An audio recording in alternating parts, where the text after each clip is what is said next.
Hello, welcome to Meena's kitchen Tambaram recipes.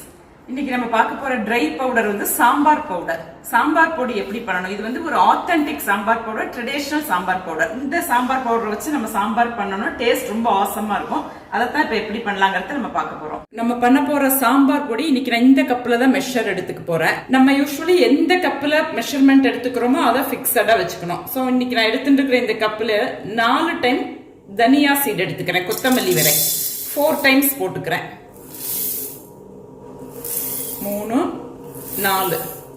இப்ப நம்ம 4 cup தனியா சீட் போட்டுருக்கோம். அதுக்கு 2 கப் மிளகா வத்த ரெட் சில்லி. 2 கப்ங்கிறது நம்ம நல்லா கோபுரமாவே போட்டுடலாம். அந்த கப்ல 2 கப் போட்டுருக்கேன். நெக்ஸ்ட் அதே கப்ல ஒரு 80% தூர் டால் எடுத்துட்டு இருக்கேன், துவரம் பருப்பு.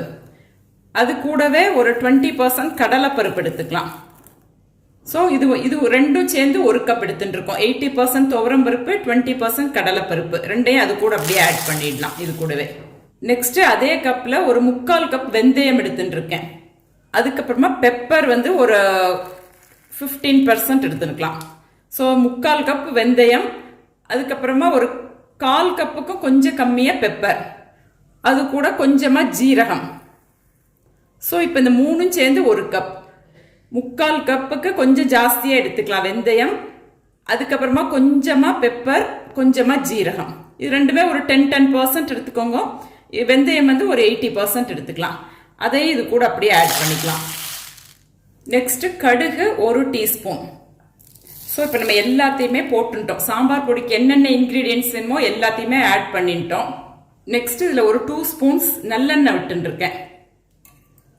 நல்லெண்ணெய் விட்டு வறுத்துட்டா சாம்பார் பொடி ரொம்ப நல்லா இருக்கும். சப்போஸ் நல்லெண்ணெய் இல்லைன்னா நீங்க எந்த ஆயில் வேணாலும் யூஸ் பண்ணிக்கலாம். ரீஃபைண்ட் ஆயில் கூட நம்ம விட்டுக்கலாம். இப்போ இது எல்லாமே நல்லா செவந்து வர வரைக்கும் நம்ம வறுத்துட்டுருந்தோம். ஆக்சுவலி இது வெயில்ல காய வச்சுக்கலாம். எல்லா இன்கிரீடியன்ஸுமே நீங்க இந்த மெஷர்மெண்ட்ல எடுத்துட்டு நம்ம வெயில்ல வச்சுட்டு வறுத்தோம்னா ரொம்ப நாள் கெட்டு போகாம கூட இருக்கும் சாம்பார் பவுடர். ஆக்சுவலி இது கூட இன்னும் ரொம்ப இம்பார்ட்டன்ட் இன்கிரீடியன்ட் கருவேப்பிலை. அதுவும் எக்ஸாக்டா 1 கப் எடுத்துட்டு இருக்கேன் கோபுரமா. அதையுமே ஆட் பண்ணிட்டேன். ஸோ இப்போ இது எல்லாத்தையும் நல்லா ரெட் ஆற வரைக்கும் வறுத்துக்கலாம். நல்லா செவக்க வறுத்துக்க போறோம் சாம்பார் பொடி. இந்த பருப்பு, தனியா சீடு, ரெட் சில்லி, எல்லாம் வெந்தயம் எல்லாமே நல்லா செவந்து வரணும். அது வரைக்கும் நல்லா வறுத்துக்கலாம். மேக்ஸிமம் நம்ம சிம்மில் வச்சுதான் அதை வறுக்கணும். அப்பதான் நமக்கு அது என்ன அந்த வெந்தயம்லாம் ரொம்ப குட்டி குட்டி பார்ட்டிக்கல் இல்லையா, அதெல்லாம் கருகி போயிடும் இல்லைனாக்க.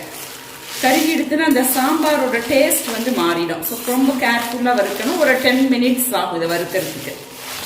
இப்போ நல்லா ரெட்டா வறுத்துட்டோம். எல்லாமே நல்லா செவந்திருக்கு. பருப்பு, தனியா சீடு எல்லாமே நல்லா செவந்திருக்கும். ரொம்ப கருத்து போயிடக்கூடாது. கருத்து போயிடுச்சுன்னா நமக்கு சாம்பாரோட டேஸ்ட் மாறிடும், கலர் கூட மாறிடும்.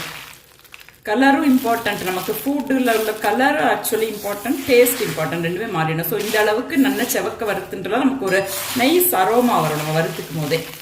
இது நல்லா ஆறின அப்புறமா இதை மிக்சியில் போட்டு நல்லா நைஸ் பவுடராக பண்ணிட்டு வந்துடலாம். இப்போ நம்ம வறுத்து வச்சுருக்கிற இன்க்ரீடியன்ஸ்லாம் நல்லா ஆறி எடுத்து இதை அப்படியே நம்ம மிக்சியில் போட்டு திரிச்சுன்னு வந்துடலாம். நல்லா நைஸ் பவுடர் ஆக்கிக்கணும். மிக்சியில் கொஞ்சம் கொஞ்சமாக போட்டு திரிச்சுட்டு அப்புறமா எல்லாத்தையும் நல்லா மிக்ஸ் பண்ணி விட்டுடலாம். மேக்ஸிமம் நமக்கு எந்த அளவுக்கு நைஸ் ஆகுமோ அந்த அளவுக்கு திரிச்சுட்டா போகிறோம். நான் அதை ஆக்சுவலி சலிக்கலாம் மாட்டேன் சாம்பார் பவுடரை. ஸோ இப்போ நம்ம வறுத்துட்ட எல்லா இன்க்ரீடியன்ஸையும் இந்த மாதிரி மிக்சியில் நைஸ் பவுடர் ஆக்கிட்டோம். அதில் வந்து ஒரு 2 ஸ்பூன் டர்மரிக் பவுடர், மஞ்சள் பொடி ஆட் பண்ணிக்கலாம். ஆக்சுவலி வரளி மஞ்சளாக இருந்ததுன்னா நம்ம மிஷினில் கொடுத்து திரிக்கிற மாதிரி இருந்தால் டைரெக்டாக வரளி மஞ்சளை போட்டு திரிச்சுட்டுலாம். பட் மிக்சியில் வந்து திரிக்க முடியாது மஞ்சள்ங்கிறதுனால பொடியை ஆட் பண்ணிக்கிறேன். பொடி ஆட் பண்ணி இதை நல்லா மிக்ஸ் பண்ணி விட்டுடலாம். நம்ம ஆமே ஜம்முன்னு மணக்கிறது இந்த சாம்பார் பொடி. நம்ம திரிச்சோம்னாக்கா அவ்வளவு மணமாக இருக்கும். நம்மளே பண்ணுறதுனால இது ஹோம்மேட் சாம்பார் பவுடர்னால டேஸ்ட்டும் ரொம்ப நல்லாயிருக்கும். ஸோ நம்ம இப்போ சூப்பர் டேஸ்டியான மணமான ஒரு சாம்பார் பவுடர் ரெடி பண்ணிட்டோம். எஸ்பெஷல் நம்ம ஃப்ரிட்ஜில் வச்சுட்டோம்னா வாசனை கூட போகாம இருக்கும். சாம்பார் நீங்க எப்போ பண்ணினாலும் அதே மணத்தோட நல்லா இருக்கும். ஸோ இந்த டேஸ்டியான சாம்பார் பவுடர் எல்லாருமே ட்ரை பண்ணி பாருங்க. எப்படி இருக்குங்கிறதுக்கு எனக்கு ஃபீட்பேக் கொடுங்க. தேங்க்யூ.